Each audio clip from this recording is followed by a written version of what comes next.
Hello, my name is Sebastian Griffin-Keane, and I did my experiment focusing on cinematography.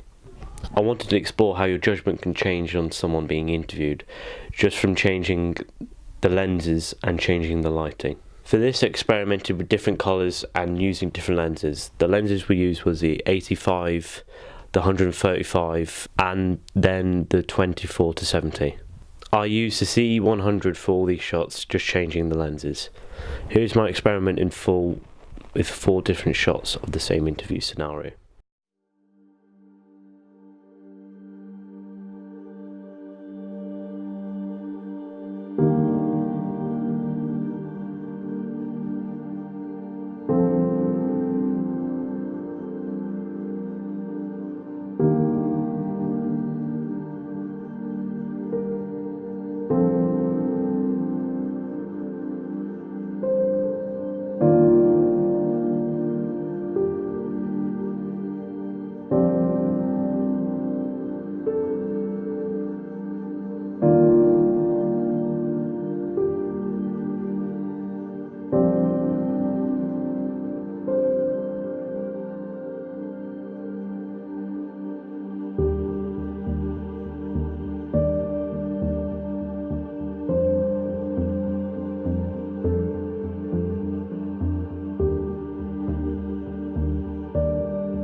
What inspired my experiment was how different outlets and different forms of media conducted interviews for different agendas.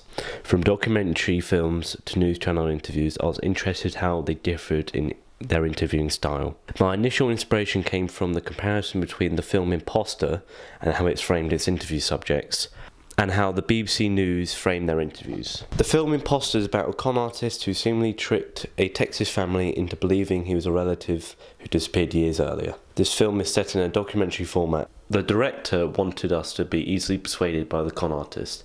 He did this by placing him in the centre of the frame, having a tighter shot around his face. This, added with the fact he's directly looking in the camera, makes us believe him more and believe his story. Whilst the other family members are set in a more normal interview setting, making us take the side of the con artist, making us believe the fact that the family killed their relative, and that's why they're so easily accepting of the con artist. In my experiment, I wanted to compare this framing that they did of the con artist against news organisations and how they frame political debates when they interview different political parties. They normally have a wider frame of view with having the camera positioned off to the side and normally having the person being interviewed staring off to the side looking at someone else. I compared them in my experiment by having the interview subject sat in the same position but only changing the camera and the lenses. For the experiment, I also researched how to light the room with also the interviews, so I also feel like that's a key part of affecting the mood.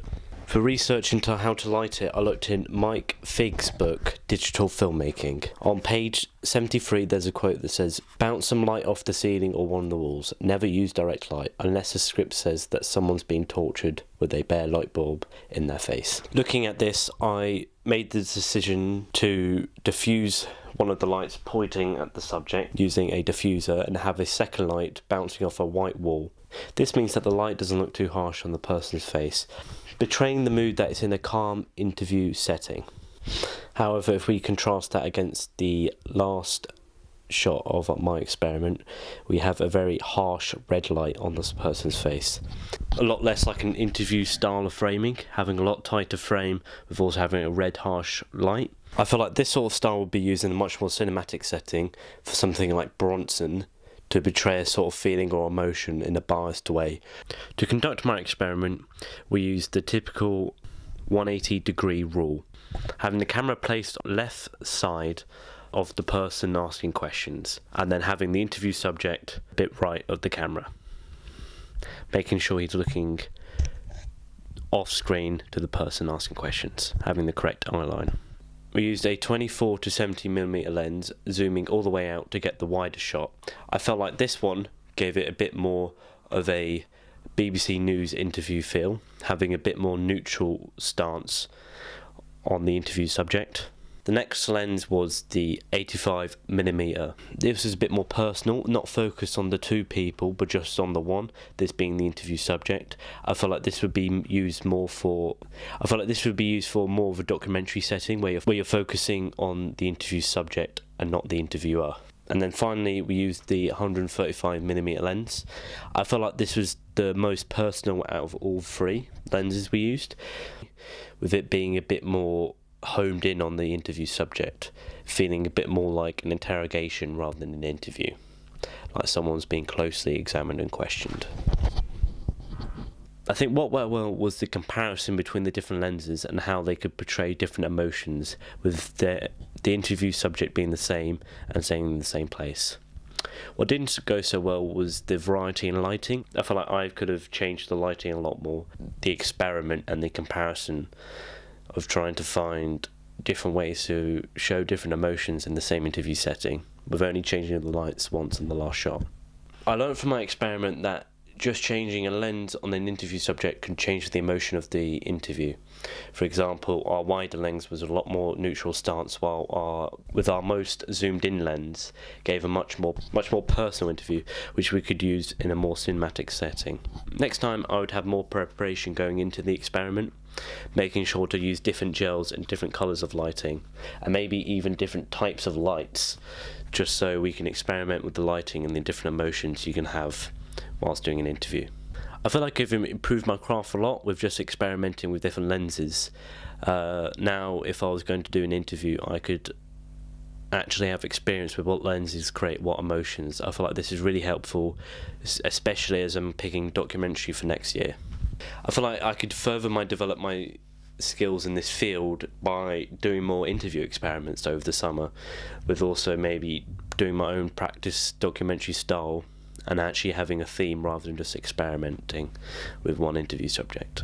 Thank you for listening. My name is Sebastian Griffin-Keane.